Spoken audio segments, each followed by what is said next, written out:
नमस्कार, DV news में आपका स्वागत है। देश एक तरफ जहां सेना दिवस की तैयारियों में डूबा हुआ है, तो वहीं दूसरी तरफ चीन ने वास्तविक नियंत्रण रेखा यानी LAC के पास कॉम्बैट ड्रिल शुरू कर दी है।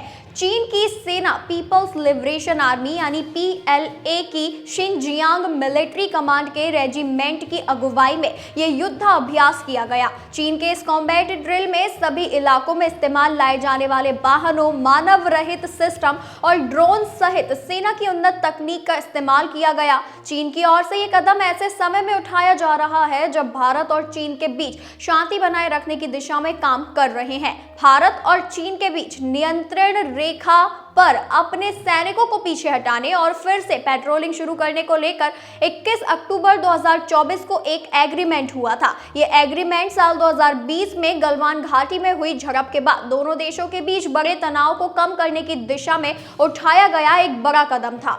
इस समझौते के तहत दोनों देशों ने देपसांग और डेमचौक जैसे संवेदनशील इलाकों में गश्ती बहाल करने पर सहमति जताई थी। भारत के NSA अजीत डोभाल और चीन के विदेश मंत्री वांग यी के बीच हुई उच्च स्तरीय बैठक के बाद यह एग्रीमेंट हुआ था। इस एग्रीमेंट के बावजूद भी दोनों पक्षों के बीच अनिश्चितता बनी हुई है। दोनों देश कठिन परिस्थितियों में भी बड़ी संख्या में सैनिकों की तैनाती किए हुए हैं। चीन की ये ड्रिल महज ट्रेनिंग का हिस्सा नहीं है। चीन स्ट्रेटेजिक तरीके से ऐसा कर रहा है। वह विवादित क्षेत्रों में तेजी से सेना जुटा रहा है। उदाहरण के लिए एक्सोस्केलेटन के इस्तेमाल से चीनी सैनिकों को ऊंचाई वाले इलाकों में फायदा मिल रहा है और वे आसानी से सैन्य अभ्यास कर पा रहे हैं। ऐसे में भारत को सतर्क बने रहने और लद्दाख में सैन्य आधुनिकीकरण के प्रयासों को आगे बढ़ाने की जरूरत है।